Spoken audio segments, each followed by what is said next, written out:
So moving on to the key value and differentiation, right? So when we talk about Apex block storage, it is not yet another storage in the public cloud.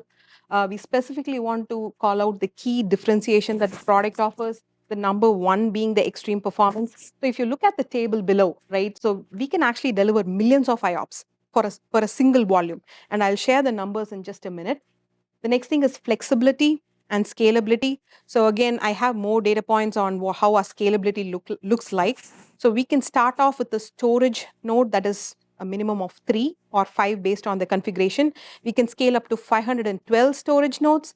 And likewise, compute instances, right? So we talked about deploying our SDCs on the compute instances. You can start with 1 attached to a cluster, or you can scale up to 2048. Right? So that's an unimaginable number. And the best part is you can actually independently scale compute and storage with Apex block storage. Multi-AZ durability, again, that's something very, very unique. We have, and we'll get to that in a minute. Essentially, we give the customer an option to deploy their entire storage cluster within a single availability zone or a multi-availability zone, right? So when we are deploying the storage cluster on a multi-AZ, we are not really requiring additional capacity. It's the exact same capacity that we are deploying in the single AZ. We are essentially like, separating out the storage nodes and spreading it across 3 different AZs or more, right? And finally, hybrid cloud mobility. So using native tools, you can actually move the data seamlessly between on-prem and the cloud across regions. And someone even asked a question about, hey, can I move from one hyperscaler to another, right? And the table below kind of gives you a snapshot view of what we are offering, right? And again, this is essentially to showcase that, hey, this is what the public cloud offers, the native public cloud offering offers. If that fits your application needs, great, right? If you need more than that, that is where we come in and we solve for that use case. A single volume, Apex block storage volume, can scale up to 1 petabyte, right? And multi-AZ, that's something we offer. No, no penalty on additional capacity requirement or replication requirement and things like that. Thin provisioning. This has been available in the on-prem world it's been table stakes in the on-prem world for almost decades, right? But what you find out is like, this is not available with any of the native public cloud storage. And snapshots and clones, what you find out when you're provisioning in the public cloud is you pay for snapshots, right? And the snapshots get stored in a cheaper medium, right? With Apex block, the snapshots get stored on the same hot tier, and we don't charge any additional fee. It's a Apex block storage snapshot. And finally, replication, we have asynchronous replication that you can use. We also have a feature called snap mobility that will be discussed later on in the session. So that can be used as well, and kind of gives a comparison of what you get with the native public cloud storage and what we have to offer. And customers are it gives customers the flexibility to choose what they want based on their application needs, and also to future proof. So I kept talking about multi-AZ a lot, right? So, and this is something very, very unique to the product. And again, this is not something we architected for the cloud. It's something that we have had in the on-prem world for over a decade. And the way it's called a fault set feature on-prem, and it essentially protects the data from an entire rack failing out or losing power. We extended the same thing to the public cloud, right? And now we are treating each of the availability zone as a rack. So in this example, you'll see that we are constructing a storage cluster using 9 instances or virtual machines. If customer chooses a single AZ deployment, we'll place all the 9 instances with storage attached within a single availability zone, right? That's an option customer can pick. If they choose a multi-AZ deployment, we are essentially still using the same 9 instances of virtual machines, but we are just placing 3 in each of the availability zones. Is 9 the minimum? No, the 3 is the minimum. So I can keep 1 each. So this example just happens to have 9. Okay. So I can have 3 and I can place, one storage node in each of the AZ. Okay. And is there just pre-configured sizes and disk layouts for the nodes, or is there some amount of like variability and ability to customize what disks are attached to the instances? Sure, that's a great question. So technically, again, like I said, I can configure any described, right? The only requirement is it all has to be uniform for performance reasons. Okay. But, for ease of use and things like that, what we are requiring, and again, like it'll be showcased in the next few sessions, is we are asking customers to input what their capacity and IOPS requirements are. And based on that, we have, we essentially aggregate. It's two components, capacity and IOPS. Based on that, we aggregate certain number of instances with certain drive sizes. 2 more questions. Sure. What is the upgrade process? So I'm running a 9-node cluster, and a new instance size is released by AWS that will improve my performance. Can I introduce that new size into my cluster, or do I have to build a new cluster, replicate everything over, and then shut down the old cluster? Yeah, it's a second. It's a second. I mean, typically and it's a general practice even that's been on-prem, and that's been, that's existence on-prem, right? We don't like mixing different instance types. So if a new instance type with better performance is introduced, we would essentially validate that and offer. And like you said, we'll have to migrate the data. We have a volume migration functionality as well. So, but that works across the storage pools, right? So I can, I essentially have to, replicate or migrate the data and then destroy the. I was thinking every year they introduce new instance families with different performance characteristics, and the next reInvent, I'm gonna be like, oh, well, I want to use that instance size now. That's Right. even better. So I was curious what the migration process or the upgrade process would be for that. Absolutely, absolutely, and we are working very, very closely with the hyperscalers, right? So we get to know ahead of time. They share the roadmaps on if in new instances with better performances being introduced. They know very well on what we are using, and if it is going to be helpful to us, they do share that information. We work very closely with the hyperscalers and use the best, instant types that they are delivering. But yeah, I mean, the upgrade process is in your use case, we'll have to migrate it and then close the cluster. Yeah. I don't understand this slide at all. You said you deploy in the single AZ, you've got 9 instances. Right. And now you've got arrows everywhere. So tell me, help me understand what these arrows mean. Because I like the blue arrow in the middle. Arrows look like pointing they're to the off title. by a little bit. Yeah, are they just off? Like, I don't understand what this slide is trying to communicate. Can you help me understand this? Absolutely, and I apologize for that. So on the left side, you see a single AZ configuration, right? So we have 9 instances that make up the cluster. The arrows that are talking to each instance just means it's a mesh network. Okay. So they are fully connected, right? That forms a cluster. And all these 9 instances are placed in a single availability zone, right? Just to stop you, I'm now exactly where he is. So the 3 on the furthest left aren't connected to anything then? Yeah, it's I think They just shifted to the right. The arrows are just yeah. It's a slide error. So Yeah. you haven't got 3 just sitting there on their own, minding their Right. business. They're just chilling. Yeah, just chilling. The arrows are in So the there's wrong 9. place. There to mess up the speaker totally. Yeah, there's 9 on the left, all in the single AZ, or we could have 3 in 3 different Availability zones. fault domains. Fault domains or availability zones. Yeah. So this is okay. AZ1, AZ2, AZ3. Yeah, I also had to tilt my head to see that. So, okay. Choice for, okay. I think I understand it now. Can you spread it across the regions? You can technically do that, and we've even tried it. I mean, you will have latency issues, so it's not something we would recommend. Probably don't. So it's impact performance if you've tried to do that. So, But you said that replication can happen, right? So you can have different clusters of the Apex block storage in one region and another Apex block storage cluster in the second region and do the replication. Absolutely. You're already reading my mind. So the next slides, in the next couple of slides, you have that. So you could do that. So the minimum you said is 9? The minimum is 3 or 5. So if it's the performance optimized configuration that's based on I3EN instances, the minimum number of instances required to form the cluster is 3.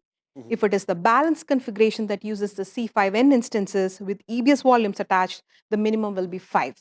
How are you dealing, because it's 3 and 5, so I assume that you're using a voting protocol somewhere to designate the master in the cluster, master node. It's not really a master slave kind of thing here. It's a mirror rate at this time, and like we are making improvements in the future, right? Like in the next releases, we just have a copy of the data in one of the Okay, other layout. but because my question was like, if you have three availability zones, and let's say that the data is spread across them, right? So in each availability zone, we have some copies of some data. Right. And we have networking issue. Let's say that we have not even a networking issue, but EM issue, which is happening at time to time, right? So suddenly all of those connections doesn't have access to each other. How you manage to deal with the split brain problem? Because it can occur, especially when you do it in three different completely setups like availability zones. Right. So, we have three AZs, but like, we store a second copy, right? So we have the data and then the copy of it is stored in one of the AZs. So the second block may be in AZ2 and the copy of it will be in AZ3, right? So it gets immediately mirrored. But the thing is, when the network doesn't work, we talk about very complicated cloud stack, and the network can, from different reasons, not work between availability zones. Each of the sites starts to be independent, and if the applications are writing to those sites, how you manage exactly the problem of the split brain? Split brain, yeah. I mean, honestly, I haven't come across anything like that. Something for us to go back and investigate. We have a solid team that's tested various scenarios, and we haven't run into this kind of issue. But yeah, definitely something for us to go back and see. Thank you very much. Thank you. I have one last question on this slide. Sure. Because earlier you said multi-AZ without copies of the data. Right. So what I meant was I wanted to know on the right, aren't you just spreading isn't this a copy of the data across AZ? Right, but that's our data protection though. It's a mirrored RAID. So we have two copies. We place one copy on one AZ and another copy on another AZ. What we are not doing is taking a volume, right? I mean, that's what currently people have to do, right? Which is, okay, I create a volume on one AZ. I want multi-AZ resilience. I replicate this volume to another availability zone, right? So you're doubling up the capacity. So in our case, it's whether it's single AZ or multi-AZ, the way we protect the data is mirrored RAID. We have copies of the data. And instead of placing both copies on one AZ, we are actually spreading it. So there are copies of data, even though you said earlier you can do it without making copies of data. So my brain doesn't compute that, I guess. So let me put it the other way though. We don't have to replicate. So let's take a scenario where someone is replicating, right? You still have an underlying data protection team. It could be mirrored RAID, it could be a RAID 5, RAID 6, whatever that is, right? Our protection is mirrored RAID. And we are not really creating a volume, replicating the whole thing over. So if all I need is 100 terabytes, if I'm replicating the entire volume over to another AZ, now I'm consuming 200 terabytes. But in our case, our data protection scheme is mirrored RAID. Whether I place it in a single AZ or a multiple AZ, I'm still going to require only 100 terabytes. I'm not requiring customers to provision 200 terabytes because I'm manually replicating to another AZ. So really quick in terms of scalability, to give you a perspective, like I said, we can scale up to 512 storage nodes, right, within a single cluster. And if you look at a competition, typically it's somewhere like two will be the maximum. It's either the single or the dual, right? Likewise, the active cluster capacity, we can actually go up to 4 petabytes of usable capacity. Technically, we can go up to 8, but we have introduced a soft limit. If you look at our, the leading competition, we are still like 5 times higher in terms of the cluster capacity. Volume capacity, again, we can scale up to 1 petabytes per volume, and that's about like 16 times higher compared to what you get with the hyperscalers. So I kept talking about the performance, and one of the things that someone asked was, hey, where did the 100x claim come from, right? So still waiting for the screen to refresh. Yeah, so this is based on our internal test, right? And this uses, so we essentially did a scalability test. We started off with 3 or 4 instances, and we went all the way up to 128 storage instances. And you can see that we are hitting more than 31 million IOPS on a single volume within a single cluster. So the 100x was essentially, derived from here, based on, and we can go up to 512. We only did 1/4 of it. We only used 128 instances in this case to get to the 128. What testing methodology did you use to actually generate those numbers? In that use case, like we had to stand up a cluster and we had to keep adding nodes. And you can see here, right? So this is just a shorter version of that. So this is a real test that we did literally like, last week, wherein we started off with 4 storage nodes. Okay. And then every 10 minutes, we doubled up the storage nodes. So this is keeping the STC count the same, compute the same. All we did was start off with 4 storage nodes. After 15 minutes, we doubled up. We increased it to 8 storage nodes. And in the next 15 minutes, we doubled up again to get to 16. And you can see throughout that, we started off with 4. The numbers are not here, but essentially we started somewhere around like 250K IOPS. And, by the time we hit the 32 STS, we were over 2 million IOPS. So I think what he may be asking is, what did you use to measure? Is this Yeah, an did you- FIO or a VD bench? Yeah, did you use an Oracle workload, or did you just use Iometer, or This what is did you just guys do? this is just a standard. I mean, it's not based on any application or workload Okay. testing. Yeah. Okay, because Based in on the standard reality, rules. but you are saying that this is for extremely high volume, I presume, high transactional Yeah. databases, Mhm. right? Yeah. First off, an Oracle transactional database and a MongoDB thing, you're Yeah. talking about document versus, right? Right. You're potentially updating an entire document Exactly. depending on the technology Exactly. versus one 4K or 8K block, Yeah. right? Yeah. So again, just doing reads and writes on a block Mhm. is very different than an actual TPCE workload.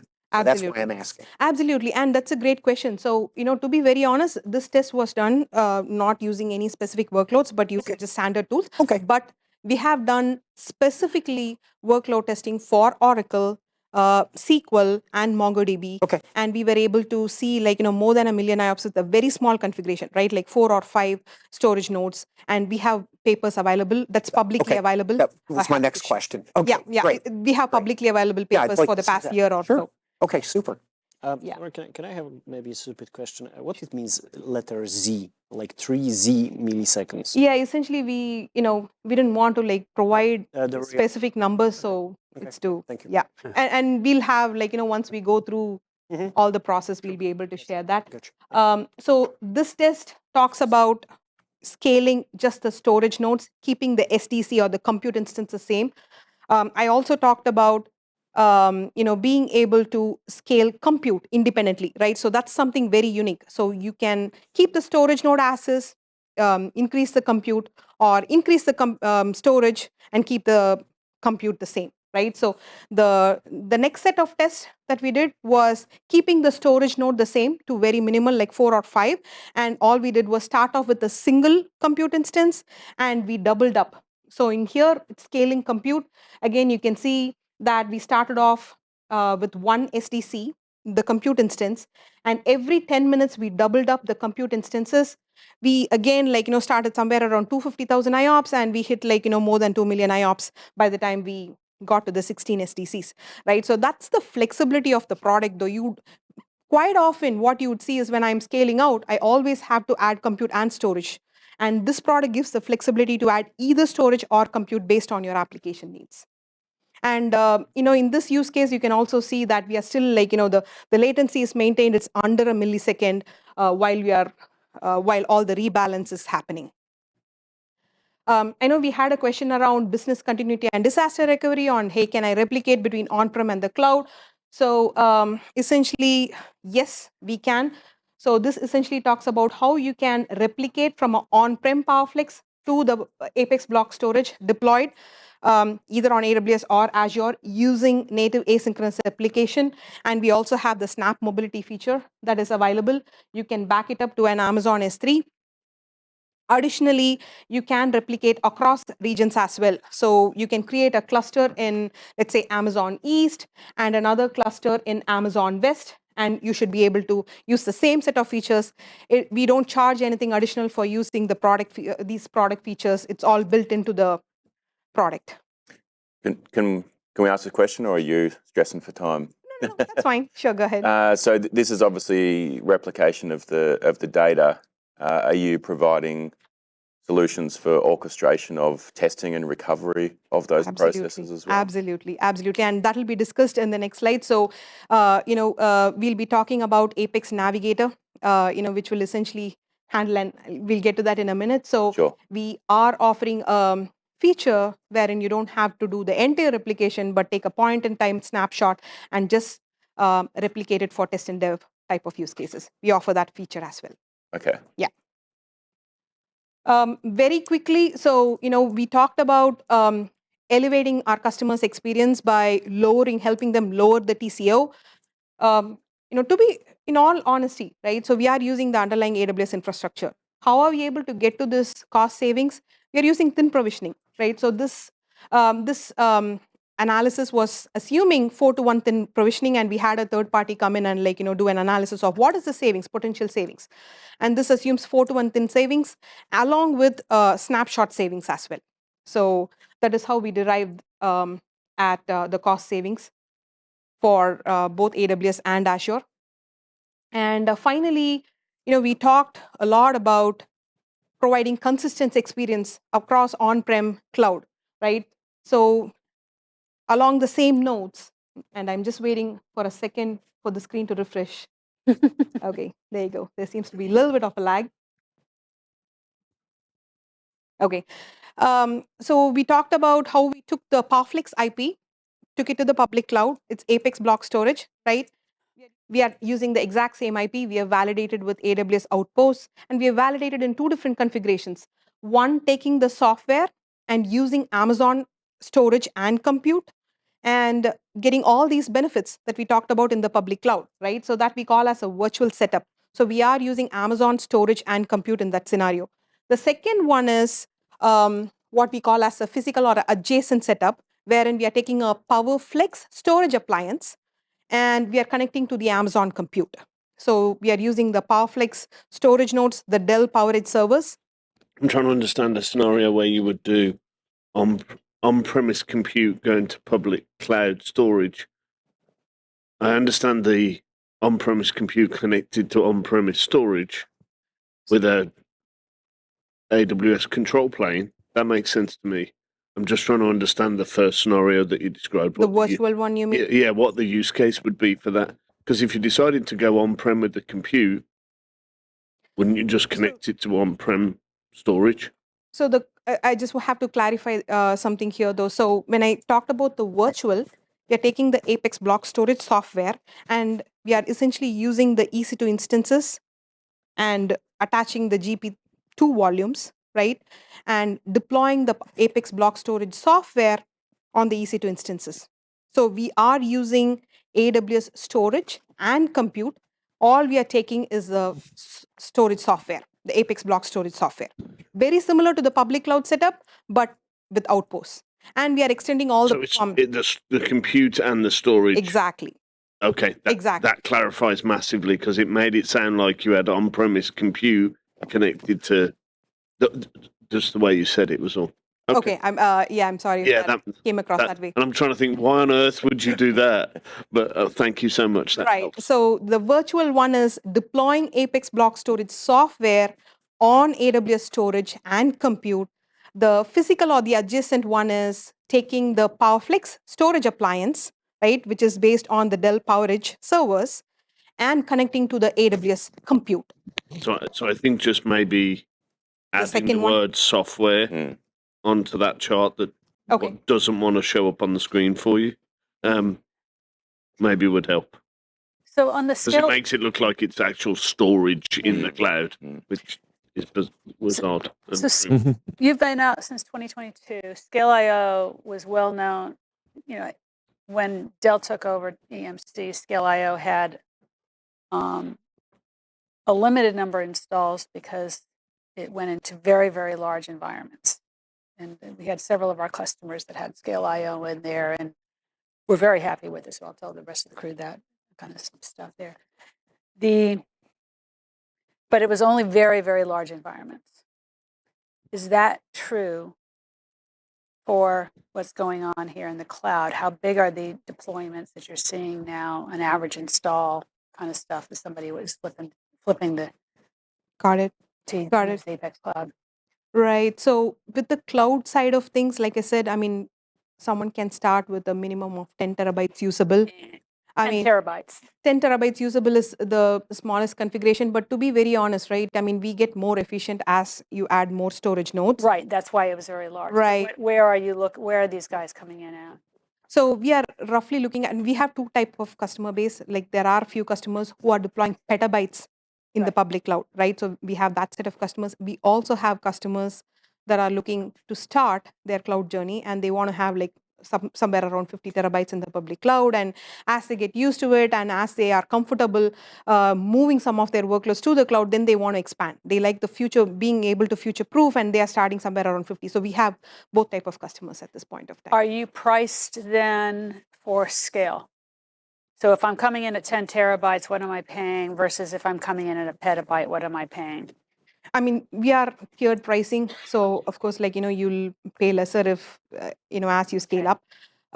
But we have also switched to subscription-based pricing at this point of time. So we offer, so previously it used to be perpetual license. You pay once you have it all at all times. Now we are offering 1 year and 3 year subscription license. It's based upon petabyte and the amount of storage. It's based on two factors. One is the capacity. The other one is the number of SDS because number of what? The storage nodes. Storage nodes, okay. Because, I can actually deliver much higher performance as I add more storage nodes, right? So, okay. So yeah, you pay for the number of storage nodes and the capacity. So if you look at a bell curve, what's the sweet spot for your customers in terms of the size and capacity that they have right now? I think roughly around like 100 terabytes, and if they scale up, I think. Okay. Yeah. Okay. This will be the last slide that I'll be sharing today in my session. And yeah, essentially we saw all these features of Apex block storage. Now, how do we deploy in the public cloud, right? Within 4 simple steps, we can actually use Dell Apex Navigator to set up the underlying AWS infrastructure and deploy. So all you have to do is input the IOPS and capacity. It's going to seamlessly set up the required number of instances, set up the VPCs and things like that, and deploy the software, right? So there is another session where we will get into the details on Dell Apex Navigator. So thank you so much.